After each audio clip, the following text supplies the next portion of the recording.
For me, like I said, it makes me a little nervous because I think about retirement. Now, being, a public servant, Sure.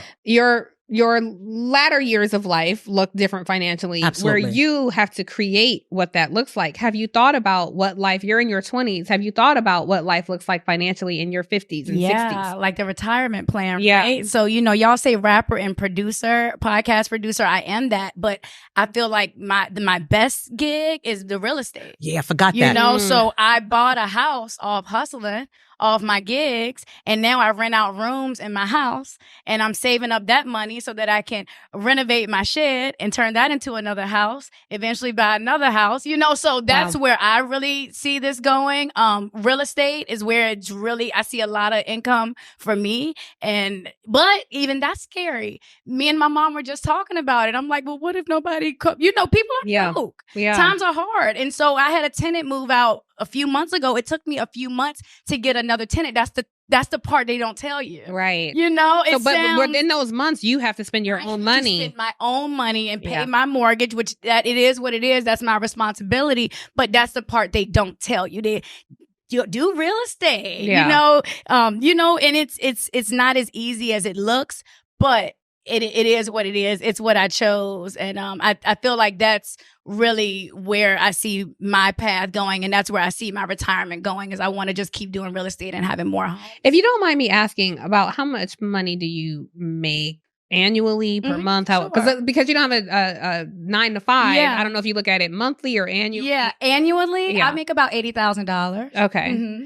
And you live, what state? In Richmond, Virginia. Okay. Mm-hmm. So the cost of living in Richmond, Virginia is very different than what it is. Of course. I know 80,000 here is broke, right? But in where I'm from, it's cool. It's you're cool. Comfortable. Yeah. And that's on the lower scale. If I get certain gigs, or I do voiceover work too. Y'all could probably tell. So I was on the Virginia Lottery commercial. That was $10,000, so sometimes things will just happen. And that's what I love about what I do.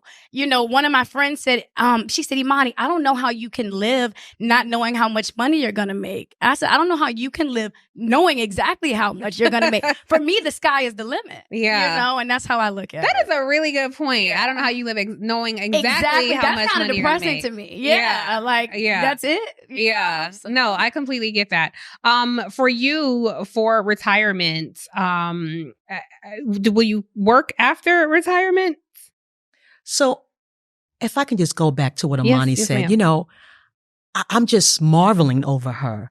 And I see, people like Imani in this generation, much more forward thinking than we were at that age, thinking about retirement. I wasn't thinking about that. But now to get to your question, listen, perhaps there may come a time when I'm no longer on the bench. That may happen, right? Where I may retire from the bench, as my other colleagues do. But then it's about retooling. What will I do next? Yeah. Right now, I'm just focusing on the here. Right. Well, then let me ask you this. Yeah. What Imani is younger than us. You are older than me. I'm in the middle of you guys. Yeah, 56. Yes, I'm 45. But what do you wish you knew about money when you were Imani's age? Oh, listen. You know what? That's just something that I really didn't think about, about retirement. Now, I will say the great thing is that I had deferred compensation.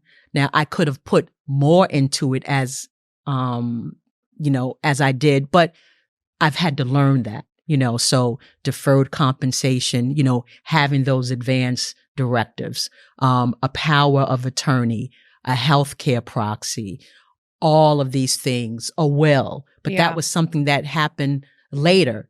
Thank God I have that now. Insurance, right?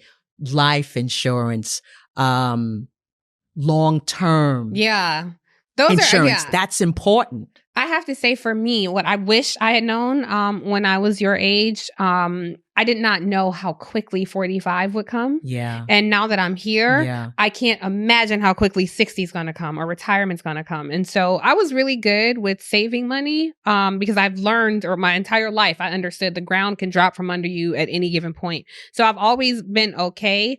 Not as okay as I want to be, but I've been okay where it's like I'm not going to be out here panhandling in New York begging people for money.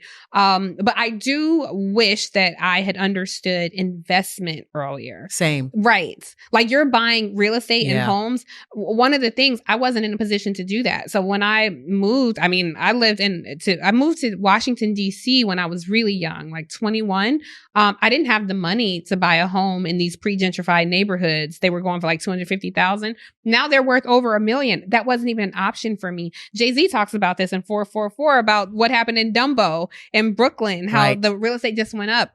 So I think it's really wise of you. But home ownership isn't the only path to wealth anymore. Right. So I wish I'd understood the markets. I wish I had, put $100 a month into some stock that's worth, Nvidia got to like $1 trillion. It's like, man, what if I had done that? Same. So I don't know what my money looks like at 50 or 60. I was fortunate enough, and this was by my mother's prodding. I live in a low equity co-op. I got that just 3 years out of law school.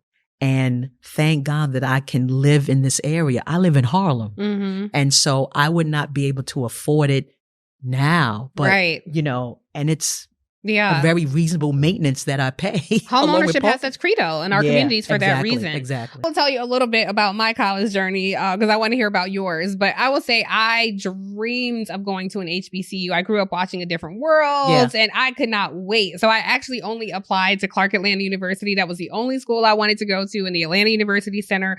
I got accepted to Clark and I showed up like I am ready to work. I didn't hang out. I wasn't a wild kid.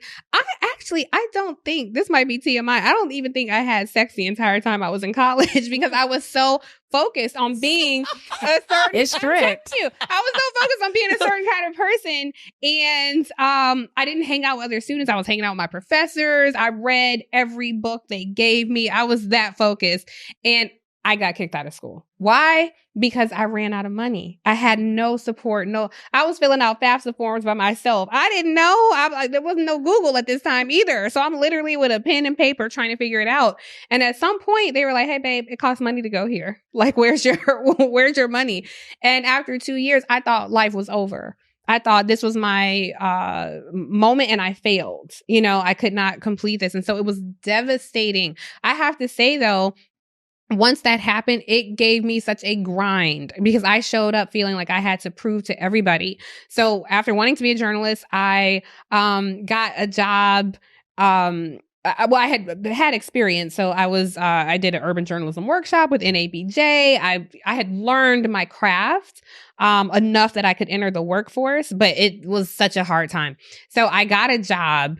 I remember I was 20 years old and I got a job doing the news in Atlanta for the hottest radio station at the time, WVEE 103. And baby, you could not tell me I was not Barbara Walters. Like every morning I showed up like, good morning, everyone. And it is Tuesday, October 2nd. Yeah. And I was just ready to go. I took it very seriously. There were always all these celebrities around. Like Trina would be there. Keith Sweat would be there. And I would come in with my little glasses on. I didn't even need glasses. I just wanted to look like I was somebody. My little reading glass. I'm like, good morning, everyone. Good morning. And I was so focused on doing news. I kept climbing. I eventually got hired at CNN. I worked 7 days a week. I had no days off. We only had to work 5, but I wanted to be there all the time. I tell people all the time, my dream was to be the Brown Murphy Brown. You're old enough to get this reference. I remember Murphy Brown. Okay. Yeah, I'm lost. I'm lost. Murphy Brown was this TV character. Yes. She was this white, soulful woman. And I just thought, I want to live in DC. I want to cover politics. I want to do this. And so I eventually, CNN relocated me to Washington, DC. It was the nation's capital. And I tell you, when I got off that plane, I wanted to walk in front of the Capitol and spin around like I was Mary Tyler Moore. Like I was just so in my element. And I was grinding, Imani, grinding. The industry was not very welcoming to me. I was the only As y'all can imagine, we've all probably been the only at some point. I was the only. And I was 20 something and I was going to work with young white girls. It was the first time somebody would ask me, "Oh, I love those shoes. Who are they?" I didn't even know what that meant. Like, who are they? I mean, I got these on sale from Ross, dressed for less, because that's all I could afford. I used to, I wore the same pair of heels so much they wore down and they broke. So I used to pretend that I left my heels at home. When I got to work, I would have my CNN badge prominently displayed, and I would pretend that I had put money into the train. And I'm like, guys, it's broken again, because they, would believe me if they're like, oh, you're a professional. I struggled. And so when I see people like you, just kind of out there figuring it out day to day, it's like, well, damn, I kind of was doing that. I just didn't realize it at the time. Life had thrown me so many curveballs.